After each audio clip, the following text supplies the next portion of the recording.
Hey, what's up, everybody? How you doing? This is Pastor Maxwell, and this is my main dude, Chief Drew, greatest chief I've ever met before. And I met a lot of chiefs, I know, but it's an honor. Me as an NAACP president and a pastor and a leader, he has given me the privilege to sit on three. This is my third time interviewing candidates to be assistant chief. What an honor! And this guy, everybody want to do what he does, man. Cause what? Randall just left, right? Yes, sir. And now what? Bohurst is about to leave. Accepted the chief's position in North Carolina. Yeah. Man, so this he definitely my next interview for leadership. Just let us know how you run this police station. I mean, we could talk about the interviews, but what's your philosophy on how you choose your assistant chiefs and captains and all of that? Well, at first, I greatly appreciate you helping out. This is your third time going through. You've helped me select the last two assistant chiefs. And one of them, the first one, Chief Hudgens, is the chief down in Pineville, North Carolina. Mm-hmm. Chief Randall is down in Pensacola, and Captain Bohurst was just selected in Albemarle, North Carolina, as the police chief there. So this is important.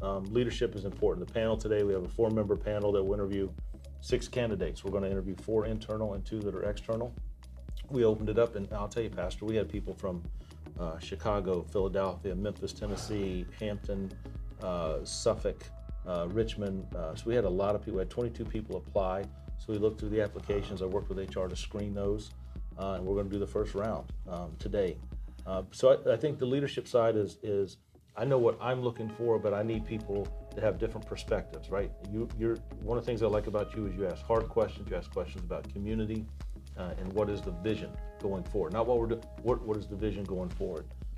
So I just can't tell you how much I appreciate you being here and with all the hats you wear, right? The president of NAACP here in Newport News, the pastor of a great church, the chaplain you do with the police department. But I'll tell you, the other hat is you're my friend.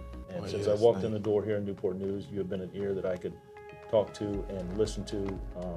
I greatly respect you. You've been a mentor to me, and I appreciate you taking the time. I know you're a busy man, taking the time to help me put the right person in the right places and move this organization forward and build relationships with our community, I think is essential. Well, I appreciate it. And the amazing thing is, each time we interview, we haven't even talked to each other. We always pick the same person.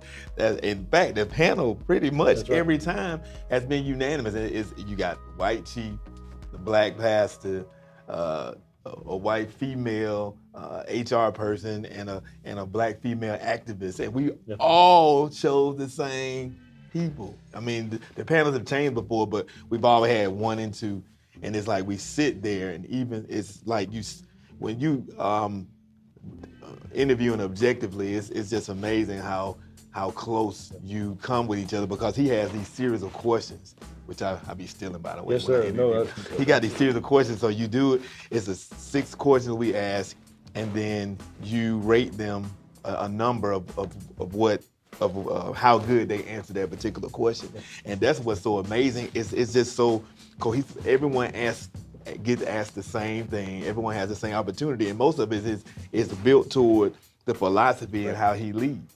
And a lot of his candidates, well, since I've been here, everyone who's been hired has been hired within. So you definitely have that chance to grow within the confines of the Newport News Police. So thank you so much for all you do for the community. I feel safe. I feel like my people are safe. Anytime something happens that may seem sketchy, I talk to him.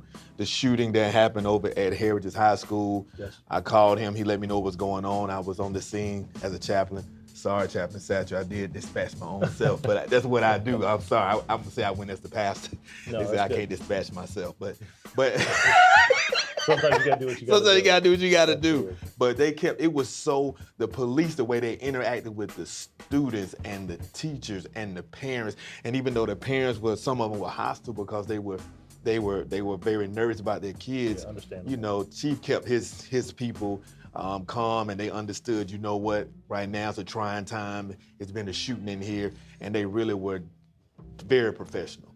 It could have gone south if they weren't trained and have the spirit of this chief, because you could easily justify if something would have happened and the police officer reacted. But because of their professionalism, because of this great chief's leadership, everything was just 100% on point. Every student got home safely.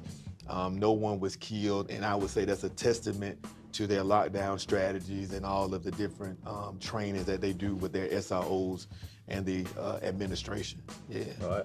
You were one of the first people that called to check on me and ask if we needed anything. Yeah, that could have been a much worse situation. But I think it goes back again to the different hats we wear.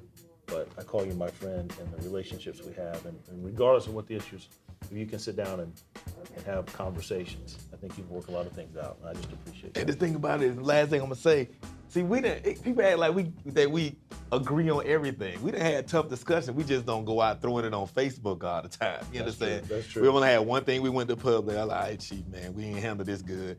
All right, man, we're gonna have to go kind of toe to toe a little bit. All right, man, I'll be there. It's crazy, man. So we up there sparring, but everything ended up well. And the thing about it is we can agree to disagree on some issues and still have those tough conversations to make sure equity is going on. And that's what I love about this, Chief. You can have those equitable conversations. In fact, I was in a meeting, I'm not gonna say what organization, Okay. and they were upset and they were telling me, I don't think that you can really do, well, they ain't say it straight to me. You're not gonna say nothing straight to me because I'm gonna say something back. But they said that I don't understand, there's no way you can get anything done because you keep giving your chief all these accolades and keep pumping him up. No, it's the truth. But the thing about it, they don't understand the tough conversations we have behind the scenes. You don't have to go public with your disagreements when you can handle it behind closed doors, then step up as a unified front. Remember when everybody was mad about an achievable dream? Yes. The old guy at the school, and we worked that out behind the scenes. And so then once we got into the meeting at my church, That's right. we had already worked it out, and people were still trying to fuss. It was like, oh, we already handled that. We handled it the same way you all wanted to do it, and it just worked out. So I appreciate you, my friend. Thank you for being here today. I appreciate you a lot. Right. Thank you all. What's that song, Ebony and Ivory? Was that a You're racial not gonna song? start singing. No, I can't sing. I hope we All right, sing. all right, thank you all. See you all next time. God bless you guys.